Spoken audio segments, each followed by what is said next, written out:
নমস্কার, আমি doctor Sabyasachi Sarkar, consultant gynaecologist and obstetrician. আজকে আমরা একটা মিথ সম্বন্ধে বলবো, সেটা হলো এন্ডোমেট্রিওসিস রিলেটেড একটা মিথ।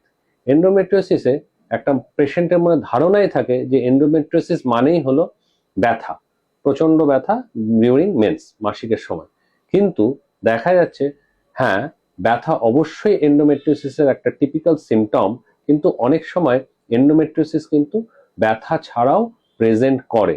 যেমন ধরে নিন অস্বাভাবিক ব্লিডিং বা ইরেগুলার ব্লিডিং, সেটাও কিন্তু এন্ডোমেট্রিওসিসের একটা পার্ট হতে পারে। বা কখনো দেখা গেল অনেক সময় আমাদের কাছে পেশেন্ট হলো ইনফার্টাইল কাপেল বা সাবফার্টাইল কাপেল, বাচ্চা আসছে না, তার আমরা ওয়ার্কআপ করতে গিয়ে দেখতে পেলাম যে পেশেন্টের এন্ডোমেট্রিওসিস হয়ে রয়েছে, এবং সেই এন্ডোমেট্রিওসিস ফলে তার টিউবো ওভারিয়ান যে রিলেশন আছে সেটা ঠিক নেই, এবং সেখান থেকে বাচ্চা আসতে একটা অসুবিধা হচ্ছে। সুতরাং এই ভাবনাটা সবসময় ঠিক নয় যে এন্ডোমেট্রিওসিস হয়েছে তাই আমার ব্যথা হতেই হবে। এবং এন্ডোমেট্রিওসিস শুধুমাত্র কিন্তু ইউটেরাস বা টিউব বা ওভারি, চকলেট সিস্ট এখানেই নয়, এছাড়াও অন্যান্য জায়গায়ও হতে পারে। খুব কমন সাইট হলো যেমন একটা সিজারিয়ান স্কার এন্ডোমেট্রিওসিস।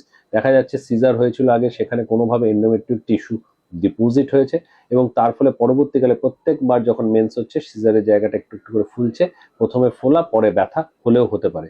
সুতরাং যে কোনো ইরেগুলার ব্লিডিং বা ইনফার্টিলিটি থাকলে বা সাবফার্টিলিটি থাকলে অবশ্যই ডাক্তারবাবুর কাছে আসুন, চেক আপ করান, এবং চেক আপ করে সঠিক রোগটা নির্ধারণ করার পর সেই রোগের চিকিৎসা করলে অবশ্যই আপনি সুস্থ থাকবেন।